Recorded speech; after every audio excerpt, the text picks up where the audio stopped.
ಯಾವಾಗ ಸುಮ್ಮನೆ ಅಳ್ತಾನೆ ಇರ್ತಿದ್ದೆ, ನೋವು ಬರ್ತಾನೆ ಇರೋದು ಸರ್. ಬೆಟ್ಟಿಂದ ಕೆಳಗೆ ಇಳ್ದೇ ಇಲ್ಲ ಸರ್. ಏನಂದ್ರೆ ನೋವಿಗಿಂತ ಮೆಂಟಲಿ ತುಂಬಾ ಡಿಪ್ರೆಷನ್ ಆಗ್ಬಿಟ್ಟಿದೆ. ನಾನು ಅವತ್ತು ನಿಮಗೆ ತೋರ್ಸಕ್ ಬಂದ್ರೆ ನೋಡಿದ್ರಲ್ಲ, ನಾನು ಮತ್ತೆಲ್ಲೂ ಹೋಗಿಲ್ಲ, ಇದನ್ನೇ ವಿಡಿಯೋ ನೋಡ್ಕೊಂಡು ಹಿಂಗೆ ಬಂದಿದ್ದು.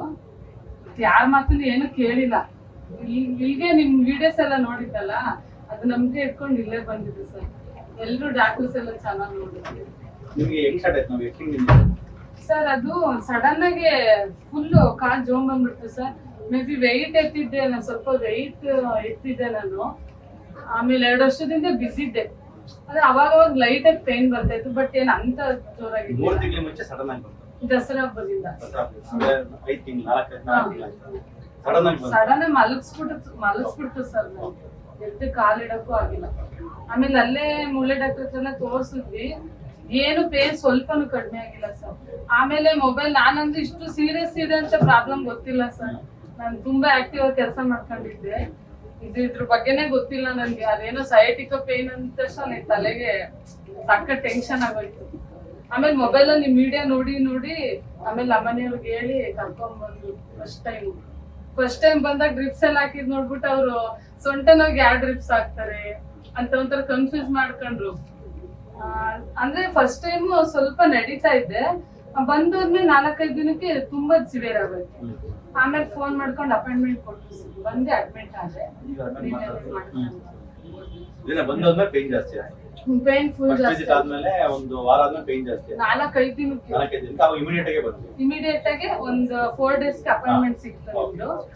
ಬಂದೆ, ಅಡ್ಮಿಟ್ ಆದೆ. 2 ದಿನ, 3ನೇ ದಿನಕ್ಕೆ ಕಾಲು ನೋವು ಒಂದು ಕಡಿಮೆ ಆಯ್ತು. 30% ಕಮ್ಮಿ ಆಯ್ತು. 5 ದಿನ ಇತ್ತು. 3ನೇ ದಿನಕ್ಕೆ ಕಡಿಮೆ ಆಯ್ತು. 5ನೇ ದಿನಕ್ಕೆ ಸ್ವಲ್ಪ ನಡ್ಕೊಂಡು ಹೋದೆ. ಅಂದ್ರೆ ಸುಸ್ತಿತ್ತು, ಟ್ರೀಟ್ಮೆಂಟ್ ಎಲ್ಲ ತಗೊಂಡಿದ್ದಲ್ಲ, ಇಂಜೆಕ್ಷನ್ಸ್ ಇದೆಲ್ಲ. ಅದಾದ್ಮೇಲೆ ಸ್ವಲ್ಪ ರೆಸ್ಟ್ ಅಲ್ಲೇ ಇದ್ದೆ ಸರ್. ಈಗೇನು ಹೆವಿ ಕೆಲಸ ಮಾಡಲ್ಲ ಆದಷ್ಟು. ಸರ್ ಈಗ ಒಂದು 10 ಡೇಸ್ ಇಂದ ನನಗೆ ನೋವೇ ಇಲ್ಲ ಸರ್. 80-90 ಅನ್ಸುತ್ತೆ. 10 ಡೇಸ್ ಮುಂಚೆ ಸ್ವಲ್ಪ ಊರ್ಗ್ ಹೋದೆ, ಅವಾಗ ಸ್ವಲ್ಪ ನಡೆಯಕ್ ನನಗೆ ತುಂಬಾ ದೂರ ನಡೆಯಕ್ ಆಗ್ತಿರ್ಲಿಲ್ಲ. ಈಗ ನೋವಿಲ್ಲ, ನಡೀತಿದ್ದೀನಿ. ಅದು ಎಳ್ತಾ ಪೇನ್ ಪೂರೈಕೆ ಆಗ್ತಿರ್ಲಿಲ್ಲ ಸರ್. ಅದೇನಂದ್ರೆ ಅವರು ಫಸ್ಟ್ ಗೆ ಓದ್ವಿ, ನೋಡ್ಬಿಟ್ಟು ಇದು ಸಯಾಟಿಕ ಪೇನ್, ಡಿಸ್ಕ್ ಪ್ರಾಬ್ಲಮ್ ಇದೆ, MRI ಮಾಡಿಸ್ಕೊಂಡ್ ಬನ್ನಿ. ಒಂದು 3 ಡೇಸಿಗೆ ಟ್ಯಾಬ್ಲೆಟ್ ಕೊಟ್ಟಿದ್ರು. ಅದೆಲ್ಲಾದ್ರೂ ಕ್ಯೂರ್ ಸ್ವಲ್ಪ ನೋವು ಕಮ್ಮಿ ಆಗಿಲ್ಲ ಅಂದ್ರೆ MRI ಮಾಡಿಸ್ಕೊಂಡ್ ಬನ್ನಿ ಅಂದ್ರು. ಆಮೇಲೆ ನಾನು MRI ಅಂದ್ರಲ್ಲ ಭಯ ಆಗೋಯ್ತು, ಯಾವತ್ತೂ ಮಾಡ್ಸಿಲ್ಲ ಸರ್. ಹುಟ್ಟಾಗಿಂದ ಅದೆಲ್ಲ ಏನಿಲ್ಲ, ಇಷ್ಟೊಂದು ಟ್ರೀಟ್ಮೆಂಟ್ ತಗೊಂಡಿಲ್ಲ ಯಾವಾಗಿಂದ. ಆಮೇಲೆ ನಮ್ಮ ಮನೆ ಹತ್ರ ಆಯುರ್ವೇದಿಕ್ ಇತ್ತು, ಅಲ್ಲಿಗೆ ಹೋದೆ ಕ್ಲಿನಿಕ್ಗೆ. ಒಂದ್ ಸ್ವಲ್ಪ ಮಟ್ಟಿಗೆ ಎದ್ದು ಒಂದು 10 ಹೆಜ್ಜೆ ಓಡಾಡ್ತಿದ್ದೆ ಸರ್ ಅಷ್ಟೇ. ಆಮೇಲೆ ಅವ್ರೇನಂದ್ರು, ಈ ಚಳಿ ತುಂಬಾ ವಿಂಟರ್ ಇದೆ, ಅದರಿಂದ ಬೇಗ ನರ್ವ್ ಪ್ರಾಬ್ಲಮ್ ಕ್ಲಿಯರ್ ಆಗಲ್ಲ ಅಂದ್ರು. 1 ಮಂತ್ ಟ್ಯಾಬ್ಲೆಟ್ ಕಷಾಯ ಎಲ್ಲ ಕೊಟ್ರು, ತಗೊಂಡೆ. ಆಮೇಲೆ ಅದು ನೋಯ್ತಾನೆ ಇರೋದು ಸರ್. ನಾನು ನಿಮ್ ಮೊಬೈಲ್ ಅಲ್ಲಿ ನೋಡ್ತಾನೆ ಇದ್ದೆ, ದೂರ ಅಂದ್ಬಿಟ್ಟು ಸ್ವಲ್ಪ ಬಂದಿರ್ಲಿಲ್ಲ. ಆಮೇಲೆ ನಾನು ಇಲ್ಲಿಗೆ ಬರ್ಬೇಕು ಅಂತ ಬಂದೆ ಸರ್.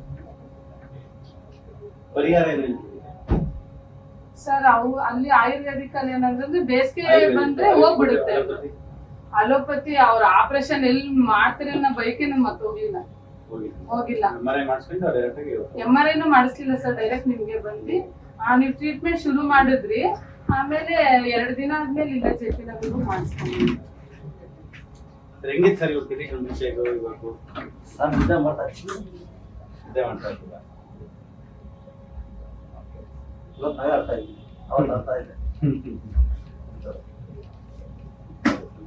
ಇದು ಯಾವ ತರ ಸರ್? ದುಃಖದ ಕಣ್ಣೀರಾ?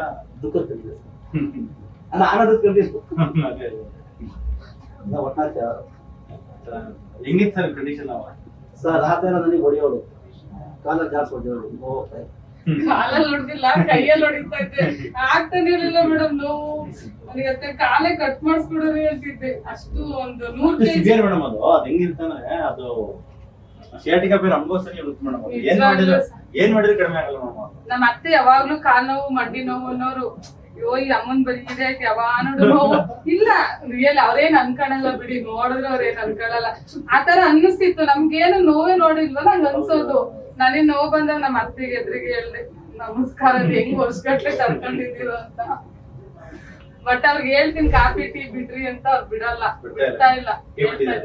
ನಾನ್ ನೀವು ಮುಂಚೆ ತಗೊಂಡಿದ್ದೀರ ಅದೇ ಜಾಸ್ತಿ ಇಲ್ಲ, ಬೆಳಗ್ಗೆ ಸಂಜೆ ಟೈಮ್ ಮಧ್ಯದಲ್ಲಿ ಅದು ಇವಾಗ ಬಿಟ್ಟಿದ್ದೀರ ಇಲ್ಲ ಸರ್, ನಿಮ್ ವಿಡಿಯೋ ನೋಡಿದಾಗ್ಲೇ ಬಿಟ್ಬಿಟ್ಟೆ, ಎಲ್ಲ ಬಿಟ್ಬಿಟ್ಟೆ ಆಲ್ಮೋಸ್ಟ್. 90% ಕಡಿಮೆ ಇದೆ. ಸ್ವಲ್ಪ ಮಾತಾಡೋದು ಕಮ್ಮಿ ಮಾಡ್ಕೊಂತ ಬರ್ತೀನಿ ನಿಮ್ಗೆ. ಕೆಲೆಕ್ಷನ್ಸ್ ಕಂಪ್ಲೀಟ್ ಆಗಿ ಮುಗಿದ ಮೇಲೆ ಒಂದು 10 ಡೋಸ್ ಮುಗಿಸಿ ಹೊರಟಕ್ಕೆ ಮಾತಾಡೋದು ಸರ್. ಅದು ಬಾಳೆಹಣ್ಣು ಸೌತೆಕಾಯಿ ತಿನ್ಬೋದಾ ಸರ್? ಸೌತೆಕಾಯಿ ಹೇಳ್ತೀನಿ. ಬಾಳೆಹಣ್ಣು ಸಡಿಲಿ ಹೋಯ್ತು ಇದೆ ಸರ್. ಸೆಕೆಂಡ್ ಬೇಡ ಬೇಡ, ಫ್ರೂಟ್ಸ್ ಕಂಟೆಂಟ್ ಬೇಡ, ಯಾವ ಫ್ರೂಟ್ಸ್ ಬೇಡ. ಕರೆಕ್ಟ್ ಒಂದು 3 to 6 ಮಂತ್ಸ್ ಅವಾಯ್ಡ್ ಮಾಡಿ. ಫ್ಯಾಟಿ ಲಿವರ್ಸ್ ಉಳಿಸ್ಕೊಳ್ಳಿ. ಅದು ಕಾಫಿಯಲ್ಲಿ ಸಕ್ಕರೆ ಹಾಕೋತಿದ್ರಲ್ವಾ, ಸಕ್ಕರೆ ಆಗಲಿ ಬೆಲ್ಲ ಆಗಲಿ ಅದರಿಂದ ಬಂದಿದೆ ಕಷ್ಟ. ಮತ್ತೆ ಮಿಲ್ಕ್ ಅದರಿಂದ ಡ್ಯಾಮೇಜ್ ಆಗಿದೆ, ಆರಾಮಾಗುತ್ತೆ. ನೀವ್ ಏನ್ ಹೇಳಿದ್ರೆ ಅದು ಫುಲ್ ಬಿಟ್ಬಿಟ್ಟಿದ್ದೀನಿ. ಅಂದ್ರೆ ಅದೇ ಒಂದು ಸೌತೆಕಾಯಿನಾದ್ರು ತಗೊಳ್ಳಿ. ತರಕಾರಿನ ತಿನ್ಬೋದು. ತರಕಾರಿ ನಾವು ಆಲೂಗಡ್ಡೆ, ಹಸಿಮೆಣಸಿನಕಾಯಿ, ಮರಗೆಣಸು ಇವನ್ನ ಜಾಸ್ತಿ ಅಡ್ವೈಸ್ ಮಾಡಲ್ಲ. ಅಂದ್ರೆ ಆಲೂಗಡ್ಡೆ ಅಂತ 100%, ಮರಗೆಣಸು ಅಂತ ಯಾರು ತಿನ್ನೋದಿಲ್ಲ ಅದು 100%. ಮತ್ತೆ ಮುಖ್ಯವಾಗಿ ಹಸಿಮೆಣಸಿನಕಾಯಿ ಕೆಲವು ಟೈಮ್ ಅವಾಯ್ಡ್ ಮಾಡಕ್ಕಾಗಲ್ಲ, ಚಟ್ನಿಗೆ ಸಾಂಬಾರ್ಗೆಲ್ಲ ಹಾಕ್ತಾರೆ. ಬಟ್ ಒಣಮೆಣಸಿಗೆ ಯೂಸ್ ಮಾಡ್ಬೇಕು. ಎಷ್ಟಾಗುತ್ತೆ ಅಷ್ಟು ಅವಾಯ್ಡ್ ಮಾಡಕ್ಕೆ ಟ್ರೈ ಮಾಡ್ತೀವಿ. ಬಿಟ್ರೆ ಎಲ್ಲಾ ವೆಜಿಟೇಬಲ್ಸ್ ಎಲ್ಲಾನು ತಗೊಳ್ಳಿ.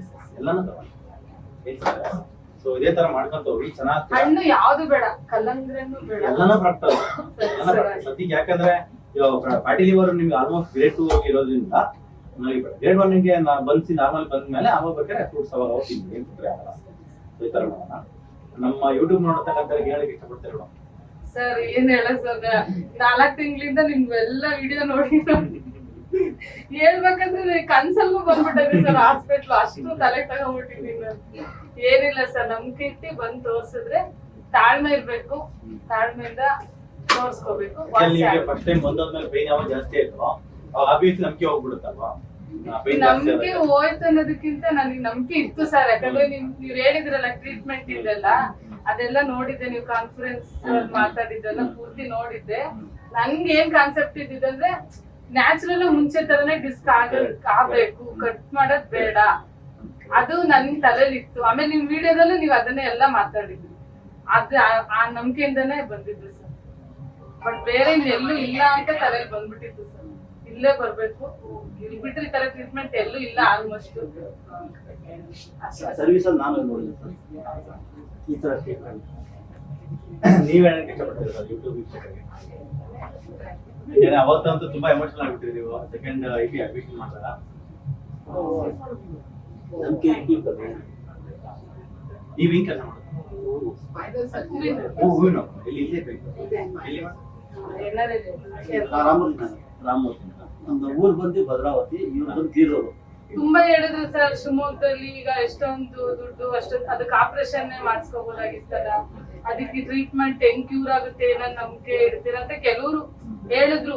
ಆಮೇಲೆ ಕೆಲವರು ಈ ವಯಸ್ಸಿಗೆ ಹೆಂಗ್ ಆಗ್ಬಿಡ್ತಲ್ಲ ನಿಮ್ಗೆ, ಇನ್ನು ಚಿಕ್ಕ ಚಿಕ್ಕ ಮಕ್ಳು ಮುಂದೆ ಹೆಂಗೇನೋರು ಸರ್ ತಲೆ ಕೆಟ್ಟೋಗ್ಬಿಡೋದು ಸರ್. ರಿವರ್ಸ್ ಆಗಿ ಮಾಡ್ಕೊಬೇಕು. ಯಾವ ಕಾಯಿಲೆನೂ ಬಂದಿರೋನ ವಾಪಸ್ ಮಾಡ್ಕೊಳಕ್ಕೆ ನಾವು ಪ್ರಯತ್ನ ಪಡ್ಬೇಕು.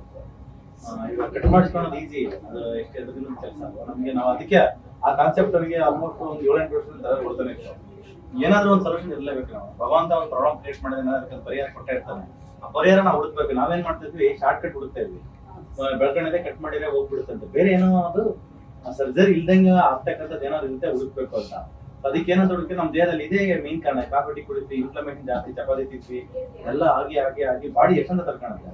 ಯಾವ್ದಾದ್ರು ಒಂದ್ ಜಾಗದಲ್ಲಿ ಇನ್ಫ್ಲಮೇಷನ್ ಮ್ಯಾನಿಫೆಸ್ಟ್ ಆಗುತ್ತೆ. ಡಿಸ್ಕಿಗೆ, ಕೆಲವರಿಗೆ ಮಂಡಿಗೆ, ಕೆಲವರಿಗೆ ಜಾಯಿಂಟ್ಸ್ಗೆ, ಕೆಲವರಿಗೆ ಕುತ್ತಿಗೆ, ಯಾವ್ದೋ ಒಂದು ಪಾರ್ಟಿ ಬರ್ತಾ ಇತ್ತು. ಅದಕ್ಕೆ ಮೇನ್ ಬಂದು ಫುಡ್ಡಿಗೆ ಬರ್ತಾ ಇದೆ. ಫುಡ್ನ ಅವಾಯ್ಡ್ ಮಾಡೋಣ ನಾವು. ಫುಡ್ನ ಜನಗಳಿಗೆ ಪೇಷಂಟ್ ಹೇಳಿ ಯಾರಪ್ಪ ಬಿಡ್ತಾರೆ, ಕಾಫಿ ಟೀ ಬಿಡೋದ್ರೆ ಯಾರು ಬೇಕಾದ್ರೆ ಏನ್ ಬೇಕಾದ್ರೆ ಬಿಟ್ಬಿಡ್ತೀನಿ, ಕಾಫಿ ಟೀ ಬಿಡಲ್ಲ ಅಂತ ಸ್ಟಾರ್ಟಿಂಗ್ ಅಲ್ಲಿ ಹೇಳ್ಬೇಕಾರೆ. ಬಟ್ ಅವಾಗ ಕಾಫಿ ಟೀ ಬಿಟ್ಟಾಗ ಅವ್ರಿಗೆ ಬೆನಿಫಿಟ್ ಆಗ್ತದೆ, ಪೇನ್ ಹೋಗ್ತಿದೆಯಲ್ಲ. ಅವಾಗ ಪೇನ್ ತರ್ಕೊಳಕ್ಕಿಂತ ಕಾಫಿ ಟೀ ಎಲ್ಲ ಏನ್ ಬೇಕಾದ್ರೆ ಬಿಟ್ಬಿಡ್ತೇನೆ ಅನ್ನೋ ಒಂದು ಅವ್ರಿಗೆ ಇಷ್ಟಪಟ್ಟು ಮಾಡಕ್ ಮಾಡಿದ್ರೆ ಅವ್ರ ರಿಸಲ್ಟ್ ಬರಕ್ ಆಯ್ತು.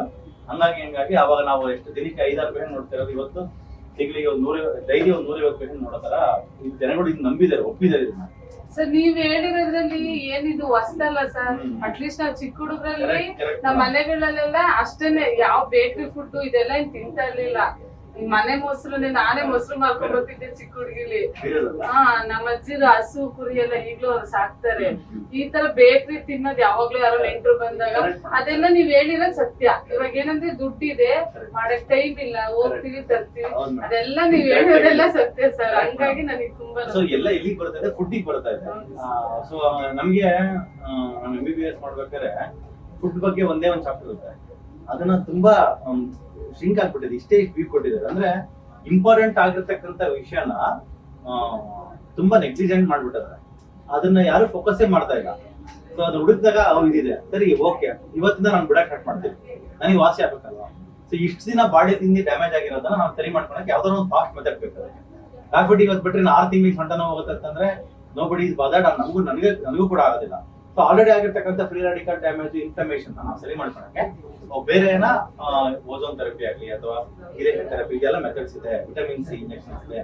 ಇದೆಲ್ಲ ನಾವು ಫಾಲೋ ಮಾಡಿದಾಗ ಆಗಿರೋ ಡ್ಯಾಮೇಜ್ ಅವಾಯ್ಡ್ ಆಗುತ್ತೆ. ಸೊ ಹೊರಗಡೆಯಿಂದ ಮತ್ತೆ ನಾವು ಟಾಕ್ಸಿನ್ಸ್ ಒಳಗಡೆ ಹಾಕ್ತಂಗೆ ಇರ್ಬೇಕಷ್ಟೇ. ಒಳಗಡೆ ಹಾಕಿಲ್ಲ ಅಂದ್ರೆ ಟಾಕ್ಸಿನ್ಸ್ ನ ಮತ್ತೆ ಅದಾಗಲ್ಲ. ಅದು ಆಗಿರೋದೇ ಟಾಕ್ಸಿನ್ಸ್ಗೆ ಬೇಸಿಕಲಿ. ಕಾನ್ಸೆಪ್ಟೇ ಕರೆಕ್ಟ್ ಇದೆ ಸರ್. ನಾವು ಹೈಸ್ಕೂಲ್ಗೆ ಹೋಗುವಾಗ ಏನು ಈ ನಾಟಿ ಕಿಟ್ಲಂಡ್ ಬರೋದಲ್ಲ ಸರ್, ಉಳಿದು ಅದು ಕಟ್ ಮಾಡಿ ಖಾರದ ಪುಡಿ ಹಾಕೋರು, ನೆಲ್ಲಿಕಾಯಿ ಜೋಬಲ್ ಇಟ್ಕೊಂಡು ತಿಂತಿದ್ವಿ. ಯಾವತ್ತು ಪಪ್ಸ್ ಅಂತೂ ತಿಂದಿಲ್ಲ ಸರ್. ಇವಾಗೆಲ್ಲ ಹೈಸ್ಕೂಲ್ ಪಪ್ಸು ಸಮೋಸ. ನನ್ ಮಗನೇ ಬಿಡಲ್ಲ ಸರ್, ಅವ್ನ್ಗೆ ಇವಾಗಿಂದ ನಮ್ಮ ಮನೇಲಿ ಕಂಟ್ರೋಲ್ ಮಾಡ್ತಾ ಇದ್ದಾರೆ. ಮ್ಯಾಗಿ ಬೇಕು ಅವ್ರಿಗೆ. ಮನೆಗೆ ಹಾಲೇ ತರಕ್ ಹೋಗ್ಬಿಡಿ ಮೇಡಮ್, ಫಸ್ಟ್ ಮಕ್ಳಿಗೆ ಹಾಲು ಕೊಡ್ಬೇಡಿ, ಮೈದಾ ಸಕ್ಕರೆ ತರಕ್ ಹೋಗ್ಬಿಡಿ. ಇದ್ರನ್ನ ತಿಂತಾರೆ. ಇದಿಲ್ಲ ಅಂದ್ರೆ ಯಾವಾಗ ಹೊರಗಡೆ ಹೋದಾಗ ಅವ್ರಿಗೆ ಮೈಂಡಿಗೆ ಇವಾಗ ನೋಡಿ, ಒಂದು ಹಳ್ಳಿನಲ್ಲಿ ಅದು ಬೇಕ್ರಿ ಆಗುತ್ತೆ.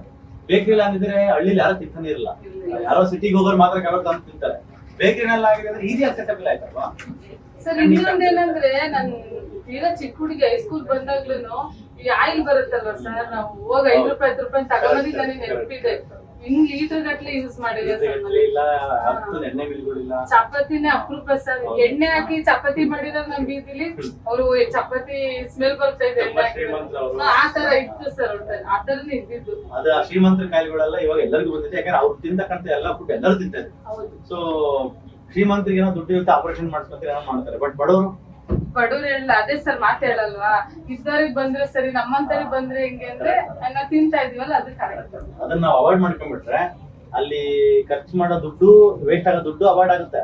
ಇಲ್ಲಿ ನಮ್ಗೆ ಆರೋಗ್ಯನೂ ಉಳಿಯುತ್ತೆ. ಸಿಂಪಲ್ ಈ ತರ ಮಾಡಿ ಮಕ್ಕಳಿಗೆ ಅದನ್ನೆಲ್ಲ ಅವಾಯ್ಡ್ ಮಾಡಿ. ನಮ್ಗೆ 10 ಗಂಟೆಗೆ ಸ್ಕೂಲ್ ಇತ್ತು ಸರ್. ಮನೇಲಿ ತಿಂಡಿ ಮಾಡಿದ್ದು ಒಲೆಯಲ್ಲಿ ಅಡಿಗೆ ಮಾಡಿ ತಿನ್ಬಿಟ್ಟು ಹೋಗ್ತಿದ್ವಿ. ಈಗೇನು ಫ್ರಿಡ್ಜಿಗೆ ಇಟ್ಕೊಂಡು ಸಿಕ್ಬಿಡ್ತೀವಿ, ತರಕಾರಿ ಎಲ್ಲ ಹೆಚ್ಚಿ ಡೈಲಿ ಬೆಳಗ್ಗೆ 7 ರೆಡಿ ಮಾಡ್ಬೇಕಲ್ಲ ಸರ್. ಆಕ್ಚುಲಿ ಅದು ಅಲ್ಲಿಂದನೇ ಶುರು ಆಗ್ತಿದೆ. ಆಮೇಲೆ ನಾಳೆ ಮಕ್ಕಳಿಗೆ ಏನೋ ಹುಷಾರ್ ತಪ್ಪಿದಾಗ ಅವರು ನಾಳೆ ಹಾಸ್ಪಿಟಲ್ಗೆ ನಾವೇ ಸಫರ್ ಮಾಡ್ಬೇಕಲ್ಲ ಅಲ್ಲ ಮೇಡಮ್, ನಾವೇ ಸಫರ್ ಮಾಡ್ತಾ ಇರ್ತೀವಿ. ಹಂಗಾಗಿ ಶಾರ್ಟ್ ಕಟ್ಗಳು ಆದಷ್ಟು ಅವಾಯ್ಡ್ ಮಾಡ್ಕೋಬೇಕು. ಎಷ್ಟಾಗುತ್ತೋ ಅಷ್ಟು ಸ್ವಲ್ಪ ಹಾರ್ಡ್ ವರ್ಕ್. ಅದು ಬೆಳಿಗ್ಗೆ ಚಟ್ನಿ ಮಾಡೋದು ಹಾರ್ಡ್ ವರ್ಕೇನೆ, ಬೆಳಗ್ಗೆ ಎದ್ದು ಎಲ್ಲ ಫ್ರೆಶ್ ಆಗಿ ಪ್ರಿಪೇರ್ ಮಾಡೋ ಹಾರ್ಡ್ ವರ್ಕೇನೆ. ಒಂದು ಅರ್ಧ ಗಂಟೆ ಬೇಗ ಎದ್ದಾದ್ರೂ ಪರವಾಗಿಲ್ಲ. ನಾವು ಫ್ರಿಜ್ ಬಳಕೆ ಕಮ್ಮಿ ಮಾಡಬೇಕು, ಮೈಕ್ರೋವೇವ್ಗಳು ಬಳಕೆ ಕಮ್ಮಿ ಮಾಡಬೇಕು. ಇದನ್ನೆಲ್ಲ ನಾವು ಅವಾಯ್ಡ್ ಮಾಡ್ಕೊಂತ ಬಂದ್ರೆ ಖಂಡಿತವಾಗ್ಲೂ ಆರೋಗ್ಯ ಹಂಗೆ ಕಂಟಿನ್ಯೂ ಆಗುತ್ತೆ. ಯಾರು ಕೂಡ ಅನ್ಯಂತಿ ಅಂತ ಆಗೋದಿಲ್ಲ ಸರ್. ಇವತ್ತು ಬರ್ತ್ಡೇ ಪಾರ್ಟಿ ಮಾಡಿರ್ತಾರೆ ಸರ್, ನಾನ್ ನೋಡಿದೀನಿ, ಕಣ್ಣಾರೆ ನೋಡಿದೀನಿ. ಪಾರ್ಟಿ ಮಾಡಿ ಬೆಳಗ್ಗೆ ಹೊಟ್ಟೆ ನೋವು ಮಕ್ಕಳಿಗೆ. ಯಾಕಂದ್ರೆ ಸಕ್ಕರೆ ಬೇರೆ ಅದೇ ಇರ್ತಾರೆ. ಬರ್ತಡೇನೆ ಮಾಡಲ್ಲ ಸರ್. ನಮ್ಮ ಬೇಡ ಮೇಡಮ್, ಸ್ಟಾಪ್ ಮಾಡ್ಬಿಟ್ಟಿದೀನಿ. ಹಂಗೂ ಏನಾದ್ರು ಮಾಡ್ಬೇಕಂದ್ರೆ ಏನೋ ಪ್ಲಮ್ ಕೇಕ್ ಅಂತ ಸಿಗುತ್ತಲ್ಲ, ಅದು ತಂದ್ಬಿಟ್ಟು ಒಂದ್ ಸ್ವಲ್ಪ ಅದು ಆಕ್ಚುಲಿ ಮೈದಾನೆ, ಬಟ್ ಲಿಮಿಟ್ ಕ್ರೀಮ್ ಅದು ಇದಂತ ಎಕ್ಸ್ಟ್ರಾ ಅಂತಿರಲ್ಲ. ಪ್ಲಮ್ ಕೇಕ್ ಅವ್ರಿಗೆಲ್ಲ ಕಟ್ ಮಾಡ್ಬಿಟ್ಟು ಮಾಡ್ಬೇಕು. ಅವ್ರಿಗೆ ಮನಸ್ಸಿಗೆ ಒಂದು ಸಮಾಧಾನ ಆಗುತ್ತೆ ಮಾಡ್ಬಿಟ್ಟು. ಹಿಂಗೆ ಡೇಟ್ ಕಂಟಿನ್ಯೂ ಮಾಡಿ ಸ್ವಲ್ಪ ಮಾತ್ರೆಗಳೆಲ್ಲ ಇದು ಮಾಡ್ತೀವಿ. ಮತ್ತೆ ಕಾಲ್ ಬರುತ್ತಾ? ಕಾಲೇಜ್ ಬೇರೆ ವಿಡಿಯೋ ನೋಡಿದೆ. ಹಾ ಸರ್.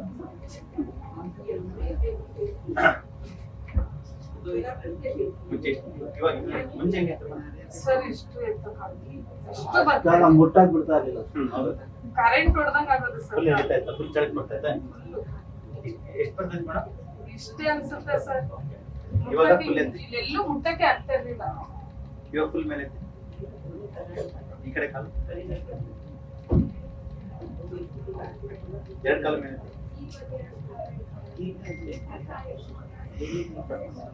Super super.